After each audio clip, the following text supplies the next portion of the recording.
Hi, I'm Barb Steinberg, teen life coach for girls, parent coach, and speaker on teen girl issues. I thought we could talk a little bit about blaming and shaming when it comes to our adolescents. I think it's an easy trap to get into when you're upset as a parent and words kind of fly out of your mouth, and it's not until after the fact that you realize, wow, I was definitely blaming her or I was shaming her. So I want to give you a few examples and then maybe give you some responses that might feel a little bit better to you and to her. Since, I'm always about what can we do to maintain a connection through these years that our teens are separating from us. Blaming and shaming definitely is a connection breaker for sure. Nobody likes to be blamed. Nobody wants to be shamed, right? So let's use some examples, okay? How could you ever do such a thing? That might be absolutely what you're thinking and feeling, but that feels blaming and shaming, right? So maybe you could say something like, instead of how could you do such a thing, you might say, tell me what you were thinking when you made that decision.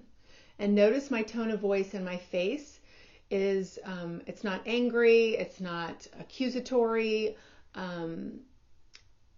it's open-ended. Tell me what you were thinking when you made that decision. You might have to deal with all of your anger and upset prior to having this conversation so that you can actually be authentic when you ask a question like that. Another one, how come you always forget and never get your homework done? Blaming, right? So first of all, a teenager probably won't be able to answer that because they don't really have a frontal lobe that is done developing where all the planning takes place. So how come you always forget and you never get your homework done? That might really make you mad as a parent, but you might ask a question like, have you noticed that sometimes it's hard for you to get your homework done? Have you noticed anything that is distracting or gets in your way? Do you have any idea of what might be helpful to help you get your homework finished each night? So I'm asking open-ended, curious questions. I'm empowering her to see if she has some solutions. If she doesn't, I might say, I have some thoughts. Would you like to hear my suggestions? It's empowering her to say yes or no, whether she wants my help or not as her parent. So another one, I can't believe you would be so lazy, or I can't believe you would be so stupid. Shaming, right? So I'm putting her down, the core of who she is rather than her behavior.